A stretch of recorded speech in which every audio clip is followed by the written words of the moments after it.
আসসালামু আলাইকুম। সংবাদের শুরুতেই থাকছে শিরোনাম। নিষিদ্ধ ছাত্রলীগ ও আওয়ামী লীগের বিভিন্ন অঙ্গ সংগঠনের 6 সদস্য গ্রেফতার।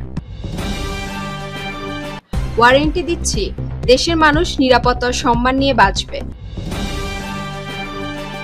সন্ধ্যার মধ্যে 9 অঞ্চলে 60 কিলোমিটার বেগে ঝড়ের আভাস। পুরাতন খাবার সংরক্ষণ করে বিক্রি, 2 প্রতিষ্ঠানকে জরিমানা।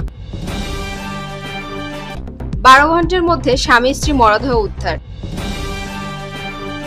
ভিয়েতনাম থেকে এলো 12,500 টন চাল। এবারে আসি বিস্তারিত সংবাদে। রাজধানীতে পৃথক অভিযান পরিচালনা করে নিষিদ্ধ ঘোষিত সংগঠন ছাত্রলীগ ও দুষ্কর্মে জড়িত আওয়ামী লীগের বিভিন্ন অঙ্গ সংগঠনের আরও 6 সদস্যকে গ্রেফতার করেছে ডিএমপির গোয়েন্দা বিভাগ ডিবি। গ্রেফতাররা বলেন, পল্লবী থানা ছাত্রলীগের 5 নং ওয়ার্ডের সিনিয়র সংগঠন সম্পাদক আশরাফুল ইসলাম নাইন, যাত্রাবাড়ী থানা ছাত্রলীগের সাধারণ সম্পাদক মোহাম্মদ রিপন হোসেন ফাহিম, ঢাকা দক্ষিণ সিটি কর্পোরেশনের 59 নং ওয়ার্ড শ্রমিক লীগের সহসভাপতি শেখ মোহাম্মদ সোহেল। বাংলাদেশ জামায়াতে ইসলামীর আমির ডাক্তার শফিকুর রহমান বলেছেন, ভারতীয় সীমান্তরক্ষী বাহিনী আমাদের দেশে প্রবেশ করে লালমনিরহাটের ছেলে ভুট্টার পাতা সংগ্রহ করা হাসিনুরকে ধরে বুকের উপর পা দিয়ে গুলি করে টেনে হিঁচড়ে নিয়ে গেছে। আমার প্রশ্ন, হাসিনুর কি মানুষ না? মানুষ হয়ে মানুষের বুকের উপর পা দিয়ে গুলি করে কিভাবে হত্যা করে? ভারত আমাদের প্রতিবেশী দেশ, তাদের স্বাধীনতা আমাদের সম্মান করি। আমরা তাদের সাথে সম্মান, শ্রদ্ধা আর সম্প্রীতির সাথে বসবাস করতে চাই।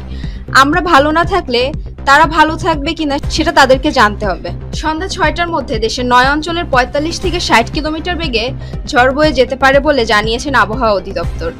শনিবার 19 এপ্রিল বাংলাদেশের আবহাওয়া অধিদপ্তরের আবহাওয়াবিদ আফরোজা সুলতানা দেওয়া নদীবন্দরের জন্য পূর্বাভাস এ তথ্যে জানানো হয়। চাঁদপুরে পুরাতন গোশত ও কাবাব বিক্রির জন্য সংরক্ষণ এবং অস্বাস্থ্যকর পরিবেশে খাবার তৈরি করায় আবার রেস্টুরেন্টের মালিককে 10,000 টাকা এবং মেয়াদোত্তীর্ণ রুটি বিক্রির জন্য সংরক্ষণ করায় অরেঞ্জ ক্যাফে মালিককে 3,000 টাকা জরিমানা করা হয়েছে। শনিবার 19 এপ্রিল দুপুরে শহরে ইলিশ চত্বর এলাকায় বাজার তদারকি অভিযান পরিচালনা করেন জাতীয় ভোক্তা অধিকার সংরক্ষণ অধিদপ্তর চাঁদপুর জেলা কার্যালয়ের সহকারী পরিচালক আব্দুল্লাহ আল ইমরান। নরসিংদীতে 12 ঘন্টার মধ্যে রাজু মিয়া এবং মনসুরা বেগম নামে স্বামী স্ত্রী মরদেহ উদ্ধার করা হয়েছে। ধারণ করা হচ্ছে স্ত্রীকে শ্বাসরোধ করে হত্যার পর আত্মহত্যা করেছেন স্বামী। শনিবার 19 এপ্রিল দুপুরে শেখচরের বাগেরহাট বাজারে 3 তলা একটি ভবনের কার্নিশ থেকে ঝুলন্ত অবস্থায় উদ্ধার করা হয় স্বামী রাজু মিয়ার মরদেহ। এর আগে শুক্রবার দিবাগত রাত 8:30টার দিকে একই থানার বালসুর এলাকার নিজ গৃহে থেকে গলায় ওড়না পেঁচানো অবস্থায় মনসুরা বেগমের মরদেহ উদ্ধার করে পুলিশ। ভিয়েতনাম থেকে আমদানি 12,500 টন আতপ চালবাহী জাহাজ চট্টগ্রাম বন্দরে পৌঁছেছে। শনিবার 19 এপ্রিল খাদ্য মন্ত্রণালয়ের এক সংবাদ বিজ্ঞপ্তিতে তথ্য জানানো হয়েছে। এতে বলা হয়, 2 ফেব্রুয়ারি সম্প্রতি জিটিজি চুক্তির আওতায় ভিয়েতনামের 12,500 টন আতপ চালবাহী জাহাজ চট্টগ্রাম বন্দরে পৌঁছেছে।